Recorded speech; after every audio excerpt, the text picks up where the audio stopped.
오늘의 성경 말씀은 구약성경 창세기 9장 7절에서 13절 말씀입니다.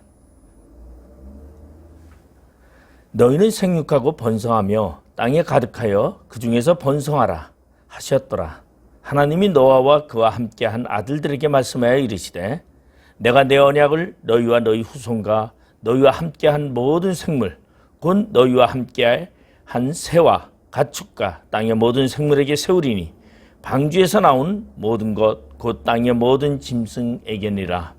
내가 너희와 언약을 세우리니 다시는 모든 생물을 홍수로 멸하지 아니할 것이라. 땅을 멸할 홍수가 다시 있지 아니하리라. 하나님이 이르시되 내가 너와 너희와 및 너희와 함께하는 모든 생물 사이에 대대로 영원히 세우는 언약의 증거는 이것이니라. 내가 내 무지개를 구름 속에 두었나니 이것이 나와 세상 사이의 언약의 증거니라. 아멘. 오늘 창세기 9장 7절에서 13절의 말씀을 가지고 영원한 언약이라는 제목으로 우리가 함께 은혜를 나누고자 합니다. 노아 홍수라는 그러한 하나님께서 이 땅에 40주야를 비를 내리시고 홍수로 세상을 심판한 그러한 무서운 심판이 있었습니다. 이때 홍수 속에서 살아남은 노아와 그 가족들은 이렇게 생각했을 것입니다. 세상은 결코 안전한 곳이 아니다. 세상의 모든 생물이 다 죽고 자신들만 살아남았을 때 그들은 세상에 대한 삶의 두려움을 가질 수밖에 없다라는 것입니다.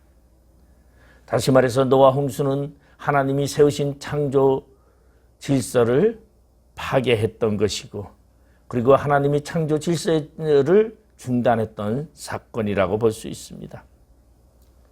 이 홍수 사건으로 인하여 홍수 이후의 세상은 아마 폐허 속에 있는 전쟁보다도 더 했을 것이라고 생각합니다. 왜냐하면 우리는 과거에 일본의 쓰나미 현상으로 인해서 도시가 초토화되고 집이 전부 무너지고 폐허가 되고 쓰레기더미로 온 동네가 가득 차는 것을 우리는 TV를 통하여 보았던 것입니다. 홍수가 지나간 자리는 흙이 파이고 구멍이 나고 말 그대로 자연 상태가 아니라 자연이 파괴된 그러한 상태였을 것입니다.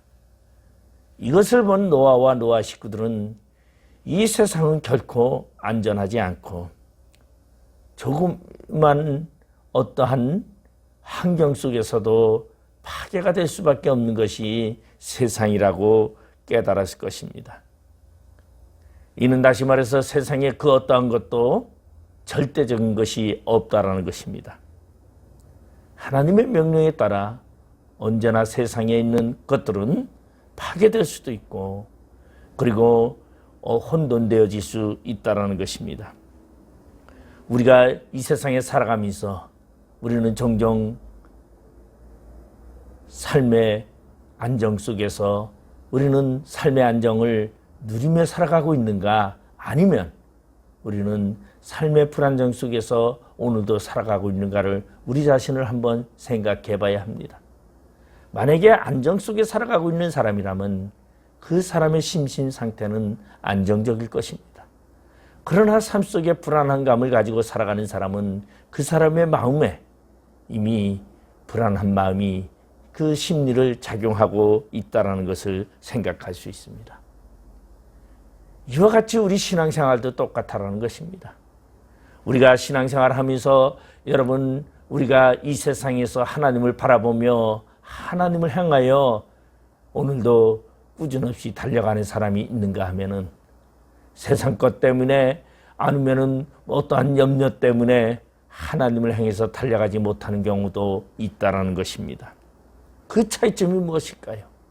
그것은 아마 내면에 있는 마음의 평안함, 안정감이 있느냐 없느냐 차이점이 아닐까 생각을 합니다.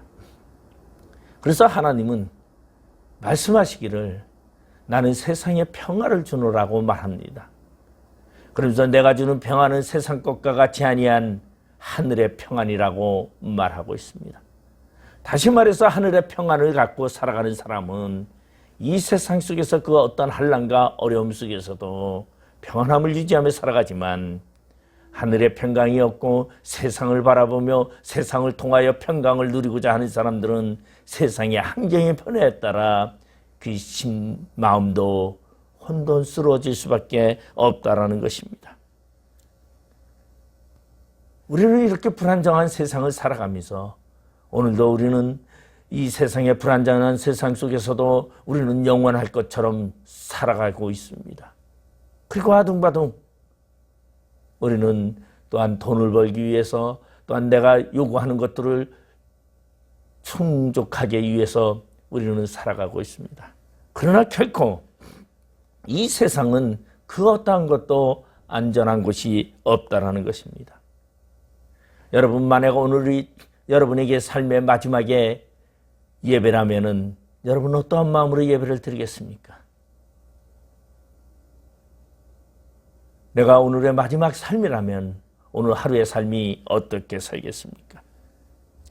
그러나 우리는 그러지 아니하고 내일이 있다고 생각하고 다음이 있다고 생각하기 때문에 오늘을 소홀히 할 수밖에 없다라는 것입니다. 그러면 오늘이 있고 내일이 있다는 것은 우리의 인생 삶 속에서 그것이 복이라는 것입니다. 그것은 말 그대로 내일이 있다라는 그러한 복은 엄청난 큰 복이라는 것입니다. 여러분, 시한부 인생에게 가서 여러분 그들의 삶을 보십시오. 그들의 삶은 자신의 삶이 제한되어 있다고 생각하기 때문에 그들의 삶은 한 시간도 헛되이 보내지 아니하려고 하는 그런 강박관념 속에서 살아갑니다.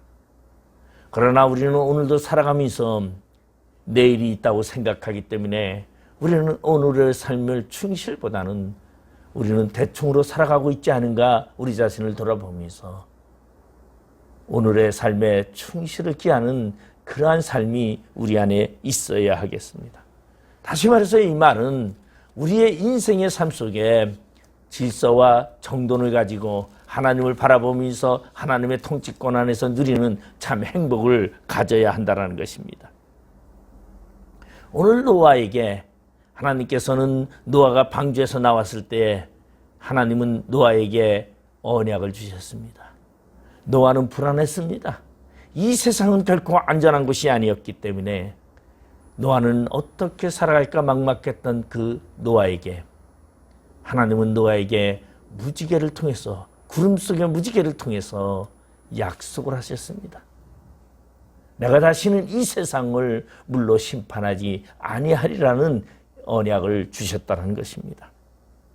이 말은 이 세상에 살아가면서 너는 땅에 충만하고 그리고 너는 번성하고 그리고 삶을 다하라는 것을 말해주고 있습니다.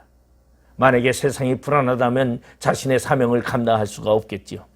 그러나 보장된 세상이라면 여러분 그 속에서는 나의 모든 꿈을 펼칠 수 있고 삶을 살아갈 수 있다는 것입니다.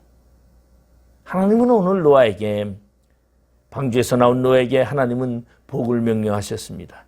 오늘 본문 7절에 보면 너희는 생육하고 번성하며 땅에 가득하여 그 중에서 번성하라 하셨더라. 다시 말해서 하나님은 노아에게 복을 주셨다는 것입니다. 그 복이 무엇이었냐면 세 가지로 생육하고 번성하며 땅에 충만한 것이었습니다. 여러분, 생육하고 번성하고 땅에 충만하다는 것은 바로 하나님이 인간을 만드셨을 때 주신 복입니다. 하나님은 창세기 1장에서도 복을 주셨습니다. 이 땅에 살아가는 우리들에게 하나님은 복을 주시는 것입니다. 저주의 인생으로 살려고 하는 것이 아니라 복의 인생으로 살아가라고 말하고 있습니다. 그러면서 하나님은 이 땅에 살아가는 사람들에게 복을 주시면서 참 평강을 주시고 그리고 기쁨을 주셨습니다. 그 복은 하나님과의 관계 속에서 만들어지는 복이요, 하나님과 교제 속에서 만들어지는 복이요, 그리고 서로 인간 간의 교제 속에서 만들어지는 복이었다는 것입니다. 그래서 우리는 신앙생활 할 때에 우리는 이웃 간의 사랑을 나누어야 되고 하나님과의 사랑을 나누어야 합니다. 우리는 신약의 하나님 사랑, 이웃 사랑을 우리는 황금률이라고 말합니다. 다시 말해서 예수 그리스도의 대강령, 그것이 성경을 축소해서 말하면 바로 하나님 사랑이요, 이웃 사랑이요. 그러면 사랑 안에는 무엇이 있습니까?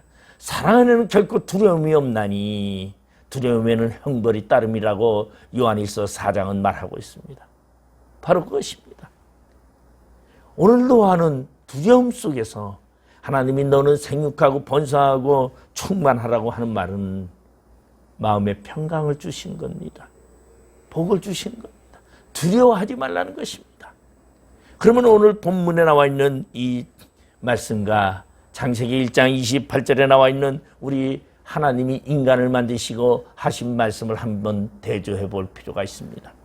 창세기 1장 28절의 말씀을 보면 생육하고 번성하며 땅에 충만하라, 땅을 정복하라고 말씀하고 있습니다. 오늘 창세기 9장 7절의 말씀과 창세기 1장 28절의 말씀을 비교해 보면 아주 흡사합니다. 생육하고 번성하여 땅에 충만하라. 그러나 창세기 1장 28절에는 정복하라는 말이 있습니다. 오늘 창세기 9장 7절에서는 생육하고 번성하며 땅에 가득하여 그 중에서 번성하라고 말하고 있습니다. 차이점이 하나 있죠. 그 중에서 번성하라. 그리고 창세기 1장 28절에는 땅을 정복하라였습니다. 그러면 왜 오늘 창세기 1장 28절의 말씀과 창세기 9장 7절의 말씀을 우리가 비교해 보면 창세기 1장 28절의 말씀에는 무엇이 있냐면은 그곳에는 두려움이 없었습니다. 다시 말해서 두려움이 없은 때와 그리고 두려움이 가득한 때의 삶을 우리는 하나님이 보실 때에 다르게 보고 있다는 것입니다. 다시 말해서 창세기 1장의 복과 창세기 9장의 복을 우리가 비교해 보면 우리는 오늘 본문의 2절을 보면은 비교가 확연하게 드러납니다. 오늘 창세기 9장 2절에 보면 땅의 모든 짐승과 공중의 모든 새와 땅에 기는 모든 것과 바다의 모든 물고기가 너희를 두려워하며 너희를 무서워하리니 이것들은 너희의 손에 붙였음이니라고 말하고 있습니다. 여기에 보면은 창세기 1장 28절의 말씀과 창세기 9장의 7절의 말씀의 배경은 다르다는 것입니다. 창세기 1장에서는 여러분 인간은 하나님을 두려워하지 않았습니다. 언제나 하나님과 늘 가까이 했습니다. 그리고 하나님과 늘 교제했습니다. 그리고 언제나 하나님과 함께 하였는데 그들이 선악과라는 그 선악의 열매를 먹고 나서 그들은 두려움에 떨며 그러면 그들은 동산나무 숲에 숨었다고 말하고 있습니다. 하나님이 동산에 나타나 아담아 아담아 부릅니다.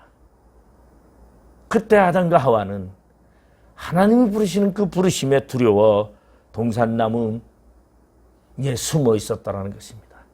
다시 말해서 죄를 지은 사람이 두려움을 느꼈다는 것을 말해주고 있습니다.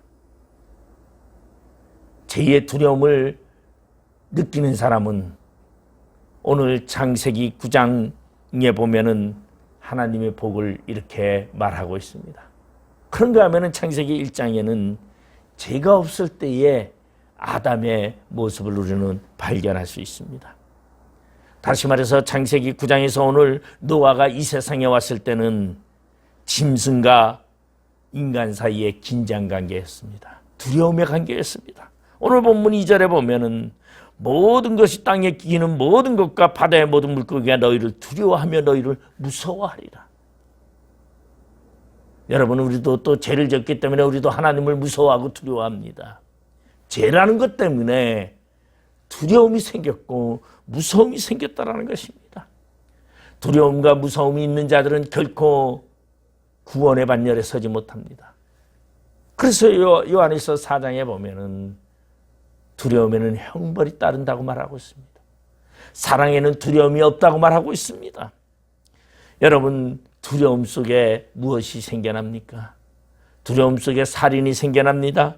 두려움 속에 더욱더 많은 자신이 살고자 하는 욕망 때문에 남을 죽일 수밖에 없는 그러한 형국으로 몰아간다는 것입니다. 다시 말해서 동물과 인간 간의 관계가 깨져버렸다는 것입니다. 동물이 인간을 함부로 해치지 못하게끔 하나님께서 너희들의 손에 동물을 붙였다고 이야기하고 있습니다. 그러나 창세기 1장에 두려움이 없는 관계 속에서는 동물이든 새든 하나님이든 인간의 관계는 다 평온의 관계였고 두려움이 없는 관계였다는 것입니다. 우리 노아 홍수로 인한 모든 사람이 죽고 난 뒤에 노아의 가족들은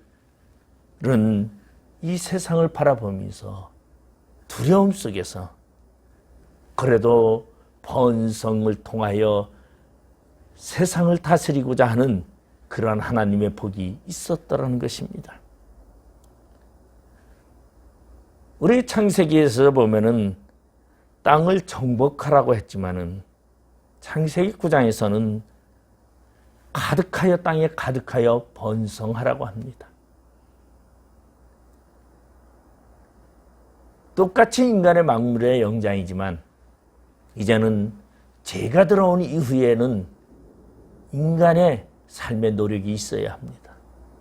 죄가 있기 전의 삶은 하나님의 전적인 보호 속에서 살아가고 그리고 인간에게는 왕이라는 존재 속에서 정복하고 다스리는 능력을 가졌지만 이제는 죄가 들어온 인간 속에서는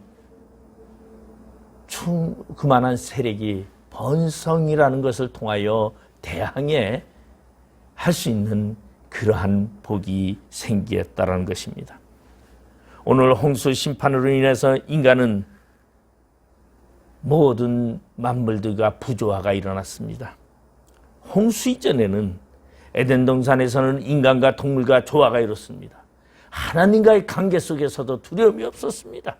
그런데 이제 노아 홍수 때에는 두려움이 삶 속에 배경이 되고 있다는 것입니다.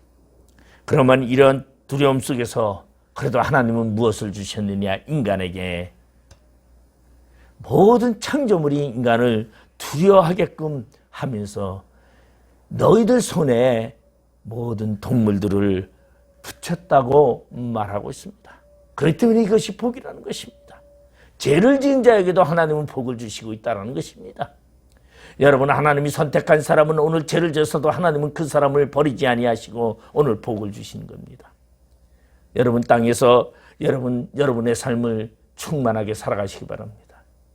여러분 이 땅에서 번성하며 살아가시기 바랍니다.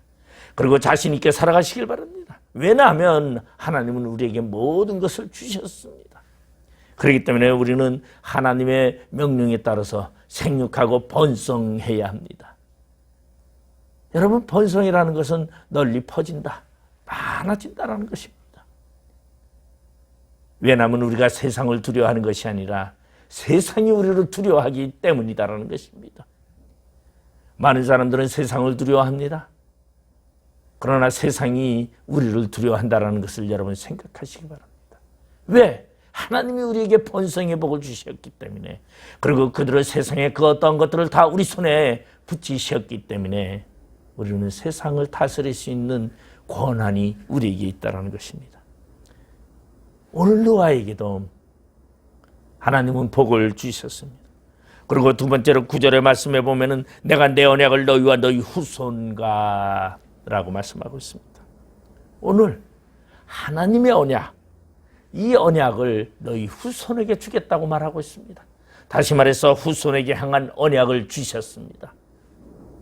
이 언약이라는 단어는 히브리어로 7번이 오늘 나옵니다. 물론 성경에서는 7이라는 숫자는 매우 의미 있는 숫자입니다. 여러분, 하나님이 천지를 창조하실 때에도 첫째 날, 둘째 날, 셋째 날, 넷째 날 천지를 만드시면서 여러분 6째 날까지 창조 역사를 이루십니다. 그런데 좋았다라는 말은 7번이 들어있습니다. 다시 말해서 7번은 팔레스타인의 완전수입니다. 그렇기 때문에 오늘날의 성경은 팔레스타인 히브리인의 성경입니다. 히브리인의 선민 사상 속에서 하나님이 히브리인에게 하는 말씀이다 보니까 숫자 개념이 들어가게 됐습니다. 7이라는 완전수는 온전히 하나님은 완전하게 이루시는 하나님이라는 것을 말해주고 있습니다. 그리고 여기서 말하는 언약은 바로 계약이라는 것입니다. 약속이라는 말입니다. 그래서 하나님이 약속하셨습니다. 뭐라고 약속하셨습니까? 내가 내 약속을 내게 하노라. 그 약속을, 그래서 하나님은 그 약속을 신실히 지키시기 때문에 우리는 약속을 거절해도 하나님은 우리와 했던 약속을 스스로 지켜가시기 때문에 우리는 그 하나님을 신실하신 하나님이라고 말하고 있습니다. 신실하시다라는 것은 한 번도 그 약속을 어기지 아니고 반드시 지킨다라는 것입니다. 인간은 약속을 지킬 마음이 없어도 하나님은 지키십니다. 우리 인간은 약속을 저버려도 하나님은 그 약속을 잊어버리지 아니한다고 말하고 있습니다. 왜냐하면 하나님은 자신의 이름을 걸고 우리에게 약속하셨습니다. 하나님이라는 신의 존재성을 우리에게 보여주시면서 약속하신 말씀이 바로 후손의 복을 이야기하고 있습니다.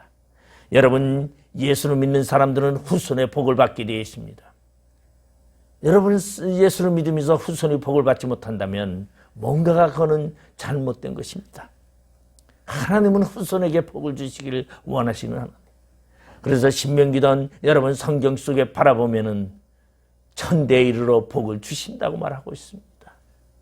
하나님은 복을 주시기를 원하시는 그런 하나님이시기 때문에 여러분, 그래서 성경을 우리는 언약의 책이라고 얘기합니다.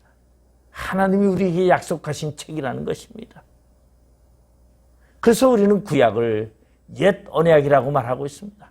그리고 신약을 새 언약이라고 말하고 있습니다. 다시 말해서 약속의 책입니다. 우리는 그 약속의 책인 성경을 통하여 하나님을 믿고 하나님의 구원을 확신하고 있습니다. 다시 말해서 이 성경에 쓰여진 대로 우리에게 복을 주시겠다고 말씀하시는 것입니다. 여러분, 인간은 자신의 감정에 따라서 여러분 행동합니다. 그러나 하나님은 오늘 성경에 말씀하신 대로 행하시는 분이시다라는 것입니다. 여러분, 우리는 하나님이 우리에게 복을 주시는데 우리가 뭔가 잘하는 일이 있어서 복을 주시지 않고 우리가 하나님의 백성이기 때문에 우리에게 복을 주십니다. 오늘 노아가 하나님 앞에 한 것은 없지만 하나님은 그에게 복을 주시는 것입니다. 왜냐하면 그를 복을 주시기로 작정하셨고 그에게 함께 하시기를 작정하셨기 때문입니다. 그러면 오늘 이 약속은 무엇입니까? 노아와 후손들에게 하신 약속은 바로 오늘 본문 11절에 보면 내가 너희와 언약을 세우리니 다시는 모든 생물을 홍수로 멸하지 아니할 것이라 땅을 멸할 홍수가 다시 있지 아니하리라고 말씀하셨습니다. 그러면 왜 오늘 후손에게 노아에게 언약하신 그 말씀이 홍수의 언약일까요? 홍수를 본 그 노아와 노아의 식구들과는 두려움에 쌓여 있었다라는 것입니다. 그 두려움에 쌓여 있는 그들에게 홍수가 다시 임하지 아니하고 홍수를 통해 너희가 심판받지 않을 것이라는 이 언약을 통하여 너는 물을 두려워하지 말고 홍수를 두려워하지 말고 이 땅에 자신 있게 살아가라는 말씀입니다. 여러분, 어린아이가 어머니와 함께 여러분 길을 간다고 하십시오. 그 어린아이는 어머니가 있기 때문에 결코 두려워하지 않습니다. 그래서 지나가다가 과거에 자기를 괴롭혔던 형이 지나간다 해도 엄마 백 믿고서 형에게 덤빕니다. 말도 겁니다. 무엇을 말하고 있습니까? 바로 하나님은 이 세상을 우리가 살아가는 데 있어서 두려움 없이 살라는 것입니다. 그것이 언약입니다. 후손의 언약은 바로 그런 언약, 세상을 두려워하지 말고 하나님이 우리와 함께 하시며 우리를 이끄시고 우리와 약속하신 그 하나님을 너희를 지켜주신다는 것입니다. 오늘 노아는 두려움을 벗어버리고 이 세상에 충만하며 이 세상에 번성하며 이 세상의 모든 동물들이 너를 해하지 못하며 두려워하니 너는 자신 있게 이 세상을 살으라는 것입니다. 여러분, 노아가 방주에서 이 세상에 나왔을 때 그의 모습은 어땠을까요? 아마 밭이고 논이고 집이고 흔적이 없었을 것입니다. 어디가 논이었었는지 어디가 밭이었었는지 알 수 없었을 것입니다. 제가 강원도 인제에 밭에 한 1,600평 정도 밭이 있는데 3년 동안 농사를 지지 않았어요. 그래서 이번에 가보니까 숲이 얼마나 우거졌고 밭인지 산인지 분간이 되지 않더라고요. 노아 홍수가 일어난 이후에 노아가 이 땅에 내려왔을 때는 말 그대로 폐허 그 자체였습니다. 아마 파릇파릇 새싹이 조금씩 나올 정도였겠지 모두가 피폐해진 그러한 상황이었습니다. 그곳에 농사를 지면서 집을 지으면서 다시 미래를 꿈꾸면서 미래를 향하여 그들이 어떠한 계획을 세우고 그리고 자신의 보금자리를 만들고 그리고 농지를 개간할 마음이 있겠습니까? 또 언제 무너질지 모르고 또 언제 폐허가 될지 모르는 그 두려움이 그들 속에 있는 그 노아와 노아 식구들에게 있을 때 하나님은 그들에게 약속하신 것입니다. 내가 홍수를 내려 다시는 너희를 멸하지 아니하리라. 마음껏 개간하라. 마음껏 집을 지어라. 좌절과 실망과 절망 속에 있지 말고 이제 비전을 가지고 새로운 삶을 살아가라고 말하고 있습니다. 다시 말해서 하나님이 노아에게 너는 이제 새로운 꿈을 가지고 그리고 세상을 개간하면서 새로운 비전을 가지고 너는 다시 시작하라는 말입니다. 여러분, 새 일은 비전이 있을 때 하는 것입니다. 절망과 다시 두려움에 쌓여 있으면 결코 나아갈 수 없는 것입니다. 우리 그리스도인들은 하나님이 우리에게 주시는 비전이 있기 때문에 하나님이 우리와 함께 하신다는 약속이 있기 때문에 우리는 언제나 꿈을 가지고 나아갈 수 있다는 것입니다. 그런가 하면 동물도 두려워하지 말라는 것입니다. 다시 말해서 동물을 너희 손에 붙이겠다는 것은 육식을 허락했습니다. 더 이상 세상에 두려워하지 말고 자신 있게 내가 너와 함께하니 너희는 새로운 세상을 만들려고 하는 것입니다. 여러분, 여러분의 삶 속에 여러분 두려움을 갖지 마십시오. 여러분 이 세상을 살아가면서 여러분 세상의 그 어떤 것들로 인하여 여러분 무서워하지 마십시오. 왜냐하면 하나님은 우리와 함께 하시고 우리에게 약속하시고 우리를 지켜주시기로 하나님은 말씀하셨기 때문에 그렇기 때문에 이제는 두려움이 아니라 사랑과 용기를 가지고 우리는 살아가는 자가 되어야 합니다. 그래서 우리는 서로를 의지하고 서로를 믿고 사랑으로 하나 되어 하나님 앞에 경배하며 예배하는 자가 되어야 한다는 것입니다. 마지막 세 번째로 오늘 본문 13절에 보니까 내가 내 무지개를 구름 속에 두었나니 이것이 나와 세상 사이의 언약의 증거니라고 말하고 있습니다. 여러분, 이 무지개, 오늘날 많은 사람들은 무지개를 희망이라고 말합니다. 꿈이라고 말합니다. 왜 그렇습니까? 무지개는 희망이요 꿈입니다. 오색 찬란한 그 무지개가 구름 사이에 세워졌을 때 사람들은 구름은 무엇입니까? 구름은 비를 내리는 수증기입니다. 이 땅에 홍수를 내렸던 그 구름 사이로 일곱 가지 색깔 일곱 무지개가 떠오를 때에 사람들은 그 구름 속에서 그 물 속에서 홍수 속에서 희망을 바라보게 되어 있다는 것입니다. 여러분 무지개가 떴을 때 참 아름답고 참 보기 좋습니다. 그래서 우리는 종종 무지개의 증거를 우리는 종종 발견합니다. 과거에 제가 어렸을 때도 아마 제가 고등학교 때, 중학교 때인 것 같아요. 여의도 광장에서 민족복음화성회 여러분 그런 걸 할 때도 보면은 예배 중간에 그때 아마 인천 숭익교회 이호문 목사님이 설교하는 그 시간에 그때 아마 그분이 준비위원장을 했던 것 같은데 그분이 강단에 올라와 설교를 할 때에 무지개가 떠올랐습니다. 모든 사람이 환호했습니다. 여러분, 우리는 또한 종종 무지개 떠오르는 것을 봅니다.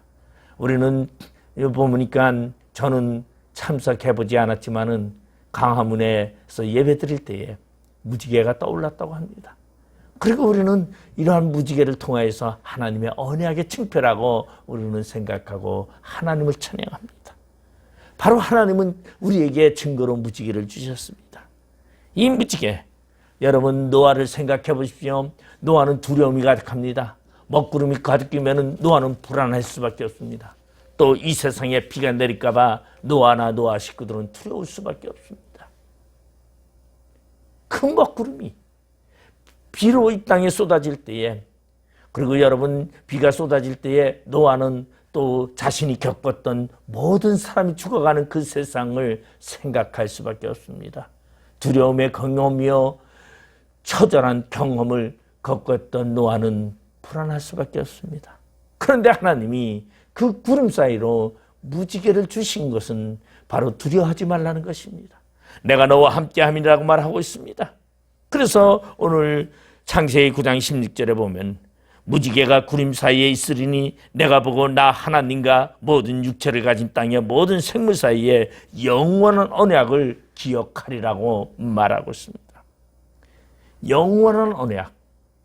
계속해서 영원한 언약이라고 말씀하시는 것은 무지개가 영원한 언약이라는 것입니다. 하나님이 눈에 보이지 않지만 무지개를 통하여 우리는 하나님이 함께 하심을 알 수 있는 것입니다. 하나님이 우리와 함께 하시면서 그 증표를 준 무지개, 그것이 바로 어디에서 있느냐? 구름 사이에 있다는 것입니다. 구름은 무엇을 말하고 있습니까? 이 땅을 심판했던 구름입니다.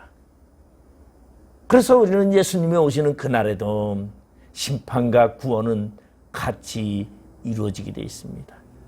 심판의 구름 속에 약속된 무지개를 통하여 언약된 백성을 구원하시는 하나님의 은혜가 그 안에 담겨 있다는 것입니다.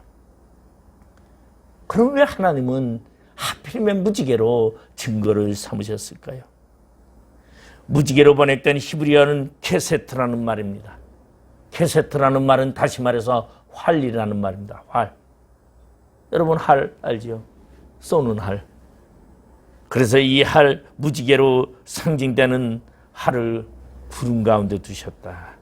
근데 이 활이라는 것은 고대 근동에서는 무지개는 신의 무기인 활이라는 것입니다. 다시 말해서 신의 영역이라는 것이고 신의 무기라는 것이고 신의 것이라는 것을 말하고 있습니다. 여러분, 무지개는 인간의 것이 아니라 신의 것이다라는 것이에요. 신이 함께 하시고 신이 보호하신다라는 것을 말해주고 있습니다. 심판 가운데서도 하나님은 우리와 함께 하시고 심판 가운데서도 하나님은 우리를 보호하시고 인도하시고 이끄신다라는 것입니다.